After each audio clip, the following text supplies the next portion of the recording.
হাবিবুর রহমান মেজবাহ, যিনি বললেন যে যেই জামানায় নবী থাকবে না সেই জামানায় ওলামা একরাম নবী। এমনিতেই আমরা কাদিয়ানীদেরকে কাফের ঘোষণার জন্য আমরা সমস্ত যত যেই মাসলাকের আছে না কেন সকলে একমত যে কাদিয়ানী কাফের, কাফের একটি ফেরকা। আমরা তাদেরকে টেকিল মানে তাদেরকে প্রতিহত এখনো পর্যন্ত ভালোভাবে করতে পারছি না। আর সেই কাদিয়ানীদের মতো আকীদা বা চিন্তাধারা এখন আমাদের মধ্যে আছে যে আমাদের উস্তাদগণ আমাদের নবী। যদিও একজন লাইভে এসে আমাদের একটা ছোট ভাই রফিকুল ইসলাম মাদানীনগর থেকে পড়েছে, যদিও নামের শেষে মাদানী লেখেন, উনি নিজেই স্বীকার করেছেন যে আমি মদিনা ইউনিভার্সিটিতে পড়ুয়া মাদানী না মাদানীনগর পড়ে এই জন্য আমি মাদানী। যেমন আমরা রাহমানিয়া থেকে কেউ পড়লে আমরা রাহমানি লিখি, ওইরকম তিনি লেখেন। দেখ এটা নিয়ে আমি করছি, তার ব্যাপারে বললাম না। তবে তাদের উস্তাদগণ তাদের নবী এই কথাটা বলে তিনি ক্ষমাও চেয়েছেন। মূলত এটা কেন বলছেন এটার কারণটা আমাদেরকে খুঁজে বের করতে হবে। নিশ্চয়ই এই কথাগুলো বলার পিছনে দালিল রয়েছে। আমরা পূর্বেও বহু আলোচনায় বলেছি যে আসলে পৃথিবীর প্রত্যেকটা বাতিল এবং ভুল কাজের জন্য দলিল হলো মানুষের তৈরি করা মন গড়া হাদিস। এই ব্যাপারে আমরা কথা না বলে আমরা সরাসরি মুরব্বীদের কাছ থেকে আমরা যাই, যারা পর্যায়ক্রমে উস্তাদরা আমাদের নবী এই কথাগুলো বলেছে, আমরা আগে তাদের কাছ থেকে আমরা যাওয়ার চেষ্টা করি। আমরা সর্বপ্রথম আজকে যাব হলো আমাদের একজন স্বনামধন্য উস্তাদ মাওলানা নুরুল ইসলাম অলিপুরি সাহেব এ ব্যাপারে কি বলেছেন, আমরা আগে সেখান থেকে আলোচনা করার চেষ্টা করি ইনশাআল্লাহ। জি, আমরা সেখান থেকে শুনবো।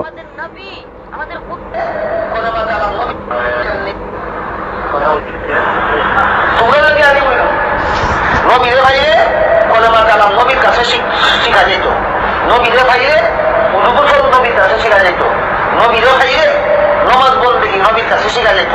নবীরা হাইছো না কার কাছে শিখছো? নবীরা হাইছো না ব্যস্ত দেবার লাগি হালাল হারাম কার কাছে শিখছো? নবীরা হাইছো না ব্যস্ত যাওয়ার লাগি নমাজ রোজা কার কাছে শিখছো? আলেমের কাছে। নবীর এগুলি নবীর কাছে শিখার মতো ব্যবহার ছিল। নবী না হওয়ার কারণে নবীর পক্ষ থেকে আলেম তোমরা কোলে মাদারাম শিখাইছেন, আলেম তোমরা উজু গোসল শিখাইছেন, আলেম তোমরা ফাতনাবাদ শিখাইছেন, আলেম তোমরা হালাল হারাম শিখাইছেন, আলেম তোমরা নমাজ বলতে শিখাইছেন। এবার আমরা হাফিজুর রহমান মেজবা তার কাছে আমরা যাব যে তিনি কি বলেছেন। তিনি আরো স্পষ্ট বলেছেন এই বিষয়টা আমরা শুনবো। আমরা নুরুল ইসলাম অলিপুরি থেকে আমরা শুনে নিলাম, যে এরপর আমরা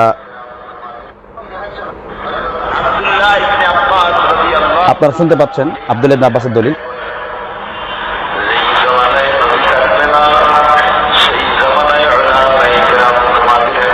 যেই জামানায় নবী থাকবে না সেই জামানায় ওলামা একরাম নবী। শুনছেন তো?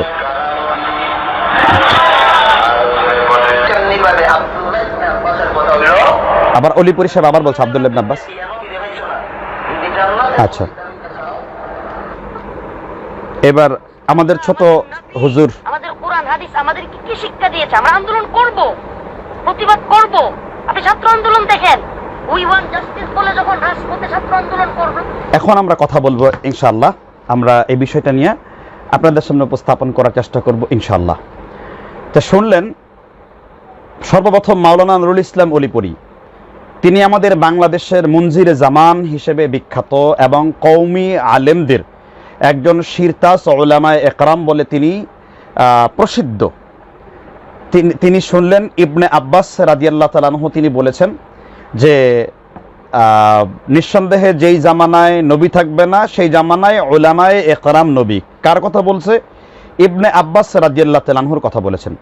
দ্বিতীয় আপনারা শুনলেন হাফিজুর রহমান মেজবাহ, যিনি হাফিজুর রহমান কুয়াকাটার ভাই হাবিবুর রহমান মেজবাহ, যিনি বললেন যে যেই জামানায় নবী থাকবে না সেই জামানায় ওলামা একরাম নবী। আবার তিনি বললেন যেই জামানায় নবী থাকবে না সেই জামানায় ওলামা একরাম নবী। ঠিক এইভাবে সুর দিয়ে তিনি বললেন। আর রফিকুল ইসলাম ছোট মানুষ, কথা উনি স্বীকার করছেন যে এটা ভুলে বলে ফেলেছে। আসলে ছোট মানুষকে নিয়ে কম কথা বলবো, কারণ সে তো ক্ষমা চেয়েছে, যদিও তার ক্ষমা চাওয়ার মধ্যেও ভুল, মানে ভুল স্বীকার করতেও তিনি ভুল করছেন, এটা ভিন্ন বিষয়।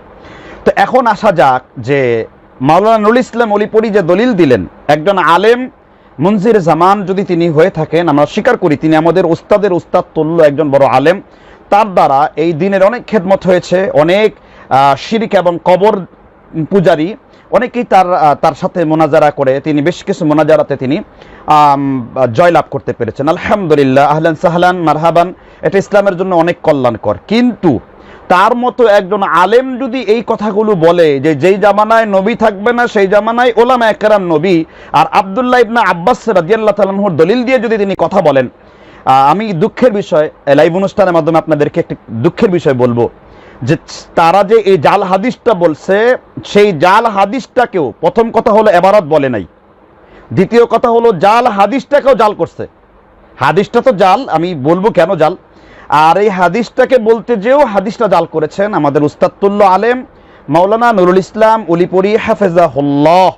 তার এই কথাটা বা তার এই বক্তব্যটা অবশ্যই মুনজিরে জামান হিসেবে অবশ্যই আলেমানা হয়নি, এবং এই কথাগুলো বলার দ্বারা আমাদের সমাজের মধ্যে কিন্তু মানে খাতমে নবুয়তের জন্য যে বিষয়গুলো ফুটে ওঠে, আমরা সেইগুলো খতিয়ে দেখব, যেগুলো কিন্তু আসলে কাদিয়ানীদের ইন্ধন যুগানোপূর্ণ কথা। আস্তাগফিরুল্লাহ, এই ধরনের কোনো কথা আল্লাহ রাসূল সাল্লাল্লাহু আলাইহি ওয়াসাল্লাম বলেননি। এক নম্বর কথা হলো, আমরা কথা বলবো দলিলের ভাষায়, আমরা কথা গালিগালাজের ভাষায় বলবো না, আমরা কথা বলবো প্রমাণের ভাষায়। কে কত বড় আলেম, কে কতটুকু যোগ্যতার, কে কত কিছু, এটা বড় কথা নয়। বড় কথা হলো যারা বিকৃতি এবং বানোয়াট মিথ্যা হাদিস বলে, যারা আল্লাহর নবী সাল্লাল্লাহু আলাইহি ওয়াসাল্লামের রিসালাতকে মানুষের কাছে ছোট করে তুলে ধরে, তাদের সম্পর্কে আমাদের কথা বলতে হবে। তো প্রথম হলো এই হাদিসটা কোথায় রয়েছে, ইবনে আব্বাসের। আমি তো দলিল দিয়ে দিচ্ছি, আপনারা মিলিয়ে নেবেন যারা আলেম এই পেজের সাথে, অথবা এই বক্তব্যটা যে আলেমের কাছে পৌঁছাবে। এই কথাটা সর্বপ্রথম ইমাম দাইলামি তার যে বিখ্যাত গ্রন্থ আল ফেরদাউস বিমা আসরুল খিতাব, এই গ্রন্থের, আমার বলছি আল ফেরদাউস বিমা আসরুল খিতাব, এই গ্রন্থের দ্বিতীয় খণ্ডের 36,066 নম্বরে এই হাদিসটি উল্লেখ রয়েছে। আব্দুল্লাহ ইবনে আব্বাস রাদিয়াল্লাহু তাআলা বর্ণনা করেছেন, আশ-শাইখু ফি আহলিহি কান-নবী ফি উম্মতিহি। আবার বলছি, আশ-শাইখু ফি আহলিহি কান-নবী ফি উম্মতিহি, অর্থাৎ এখানে উল্লেখ করা আছে যে আশ-শাইখু ফি আহলিহি কান-নবী ফি উম্মতিহি, অর্থাৎ শায়েখ তার পরিবারে নবীর মতন। ইবনে আব্বাসের এই কথাটা যেটা আপনার উল্লেখ করেছে আল ফিরদাউস ফি আসরুল কিতাব, ইমাম দাইলামির 36,066 নম্বরে, যে আশ-শাইখু ফি আহলিহি কান-নবী ফি উম্মতিহি, শায়েখ তার পরিবারে নবীর মতন। এক নম্বর কথা, এখানে আলেম শব্দ নাই, শায়েখ মানে হলো বৃদ্ধ মুরব্বী। যদিও আমরা শায়েখকে আলেম হিসেবে ধরি, এই কথাটি উল্লেখ করেছে এইভাবে যে শায়েখ তার পরিবারে নবীর মতন। ঠিক এইরকমেরই আরেকটি রেওয়ায়েত উল্লেখ রয়েছে কানজুল উম্মালের 15 নম্বর খণ্ডের 42,632 নম্বর। আবার বলছি, কানজুল উম্মালের 15 নম্বর খণ্ডের 42,632 নম্বর। এখানে একই রকম কথা ইবনে আব্বাস থেকে বর্ণিত, আশ-শাইখু ফি বাইতিহি কান-নবী ফি কওমিহি, অর্থাৎ শায়েখ তার ঘরে যেমন নবীর মতন, তিনি তার কওমে তার নবীর মতন। এই হলো তাদের দলিল, আশ-শাইখু ফি আহলিহি কান-নবী ফি কওমিহি বা বাইতিহি, অর্থাৎ শায়েখ তার পরিবারে বা তার ঘরে নবীর মতন। এবার আসেন, এই হলো আমাদের মাওলানা নুরুল ইসলাম উলিপুরি হাফিজুর রহমান মেসবাহ বা কুয়াকাটা, আর হলো ওই ছোট ভাই রফিকুল ইসলাম যিনি মাদানীনগর থেকে পড়ে মাদানী লাগান, তাদের এই হলো দলিল। কিন্তু দুঃখের বিষয় হলো, কষ্ট পেতে হবে যে আমাদের সমস্ত উলামা একরাম একমত। এটা যদি নামাজের মাসালা হতো, রাফাইদানের মাসালা হতো, বুকে হাত বাঁধার মাসালা হতো, তারাবি 8 রাকাত 20 রাকাতের মাসালা হতো, তাকবীরাতুল ঈদাইনের মাসালা হতো, এক হাতে মুসাফাহা না 2 হাতে মুসাফাহা হতো, এটা যদি আপনার হালাল হারামের হতো, ছোট ইস্তিহাদি কোনো মাসালা হতো বলতাম। কিন্তু এটা এমন একটা বিষয় যে সমস্ত আয়াম্মায়ে মুস্তাহিদ যারা রয়েছেন, যারা ইমাম রয়েছেন, সমস্ত মাযহাবের ইমামরা একমত, জাল হাদিস দ্বারা প্রচার করা, জাল হাদিস বলা, জাল হাদিস বক্তব্য করা, এটা একটা সম্পূর্ণ মিথ্যাচার। কারণ তার থাকার জায়গা হলো মান কাযাবা আলাইয়া মুতাআম্মিদান ফালিয়াতাবাওয়া মাকআদাহু মিনান নার, সহিহ বুখারীর 108 নম্বর হাদিস, ফয়জুল বারীর সরা 50 জন সাহাবী থেকে এই হাদিসটি বর্ণিত রয়েছে। ইমাম আনোয়ার শাহ কাশ্মীরি রাহিমাহুল্লাহ তিনি তার বুখারী ফয়জুল বারীর সরা 109 নম্বর হাদিসের ব্যাখ্যায় বলেছেন যে মান কাযাবা আলাইয়া মুতাআম্মিদান ফালিয়াতাবাওয়া মাকআদাহু মিনান নার, যেই কথা আমি আল্লাহ রাসূল বলিনি, আমার আল্লাহ রাসূলের নামে চাপিয়ে দেওয়া হলো, তার থাকার জায়গা হলো সরাসরি জাহান্নাম। তাহলে অবশ্যই হাদিসটি জাল, এই কথাটাকে আমি বলেছি কিনা, এক নাম্বার। আস্তাগফিরুল্লাহ, আমি পূর্বেই বলেছি যে যত আলেমের কাছে এই কথাটা পৌঁছাবে, কেন আপনাদের ছেলেরা এই কথাগুলো বলছে, এর মূল হলো এই বানানো হাদিস। এর মূল হলো এই কথাটা, শাইখু ফি আহলিহি কান্নবী ফি উম্মতিহি, বা শাইখু ফি আহলিহি কান্নবী ফি বাইতিহি। এই যে শায়েখ তার ঘরে নবীর মতন, শায়েখ তার পরিবারে নবীর মতন, শায়েখ তার কওমে নবীর মতন, এই যে জাল হাদিসটা প্রচার করার কারণে এই সমস্ত লোকরা বলছে, ছোট ছোট মানুষরা বলছে, এই সমস্ত আলেমরা বলছে, যেহেতু হাদিসের তাহকিক নাই, যেহেতু হাদিসটা জাল, এই জন্য তারা বলে বেড়াচ্ছে যে নিঃসন্দেহে যেই জামানায় নবী নাই সেই জামানায় আলেমরাই নবী। এই কথাটা বলার কারণ হলো এটাই, তাদের কাছে এই দলিলটা মজুদ আছে। এক নম্বর কথা, হাদিসটি সরাসরি জাল হাদিস, বানানো হাদিস, একটি কিতাবে নয়। আমি 80টি কিতাবের হাওয়ালাত দিতে পারি, কিন্তু আমি উল্লেখযোগ্য মোটা 10টি কিতাব থেকে রেফারেন্স দেব যাদের কাছে হাদিসটি জাল। প্রথম দলিল দিয়েছেন আল্লামা জালালউদ্দিন সুয়ুতি তাফসিরে জালালাইন, যার নামে আমাদের কওমি মাদ্রাসায় জালালাইন মেশকাত দাওরা, অর্থাৎ দাওরায় হাদিসের আগে মেশকাত, তার আগে এই জালালাইনের নামে, তাফসিরে জালালাইনের কিতাবের নামে যিনি আল্লামা জালালউদ্দিন সুয়ুতি, তিনি তার বিখ্যাত গ্রন্থ, তার গ্রন্থের নাম হলো, তিনি তার গ্রন্থের মধ্যে আলোচনা করেছেন যে এই যে কথাটি জামিউল জাওয়ামের মধ্যে তিনি আলোচনা করেছেন, তৃতীয় খণ্ড 11,147 নাম্বার হাদিস, এই যে আশ-শাইখু ফি আহলিহি কান-নবী ফি উম্মতিহি।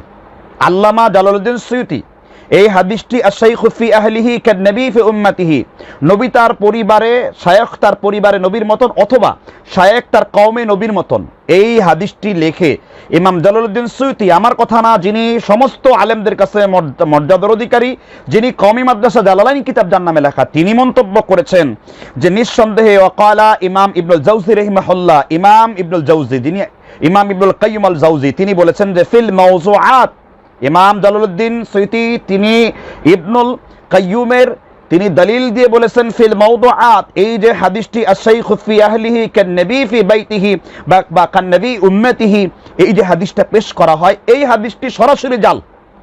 কে বলছেন?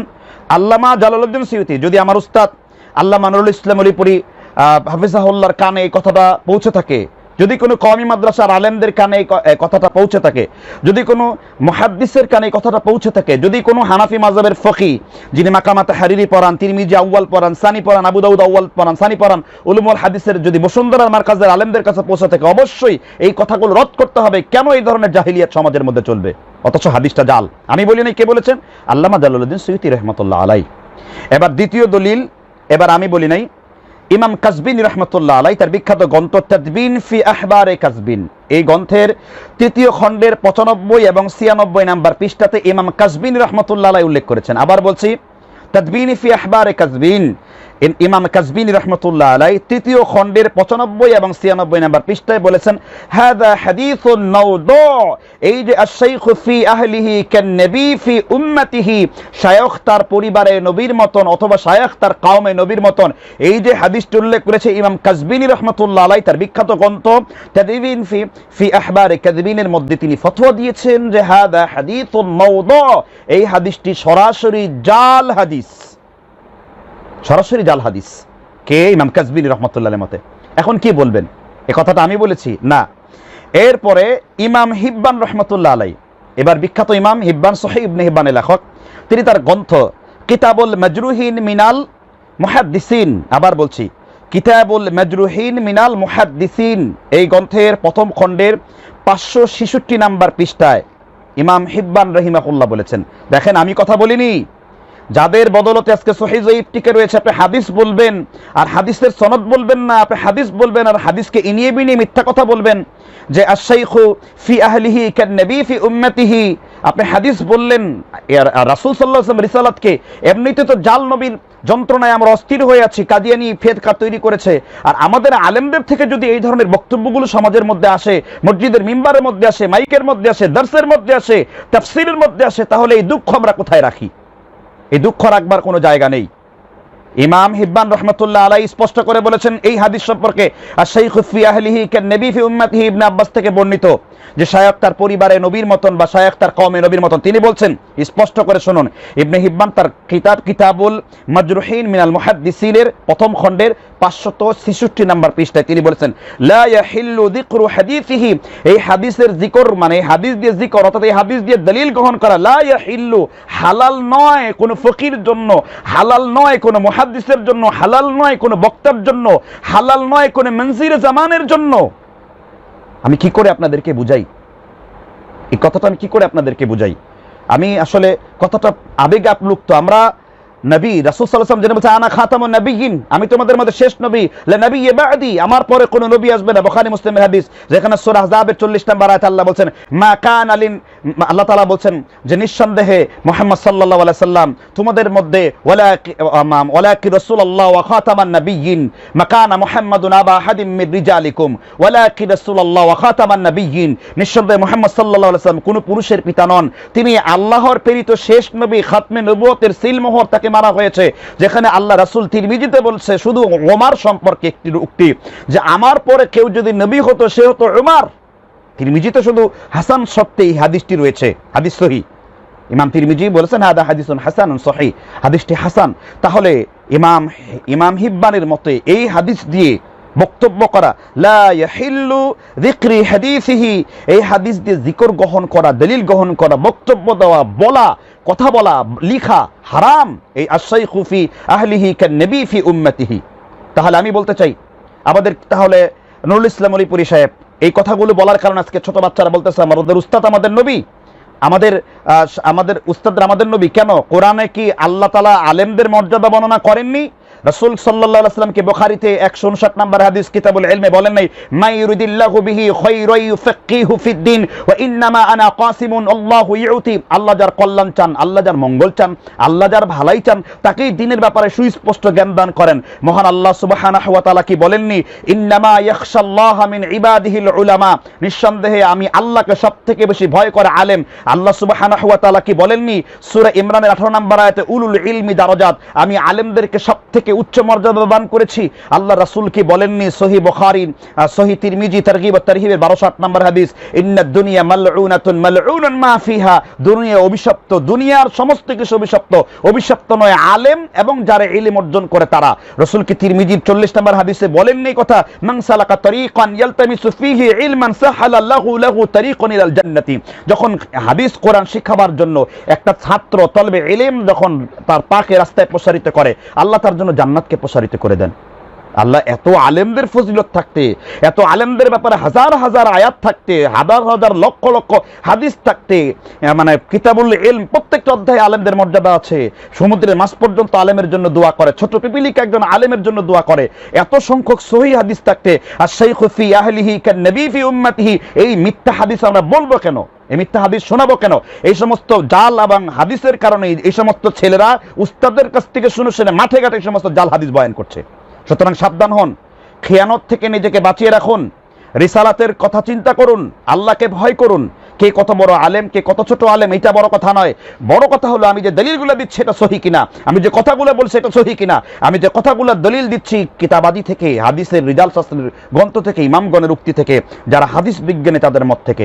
সুতরাং আপনাকে এই কথাগুলো গ্রহণ করতে হবে এবং বলার ক্ষেত্রে সাবধানতা অবলম্বন করতে হবে।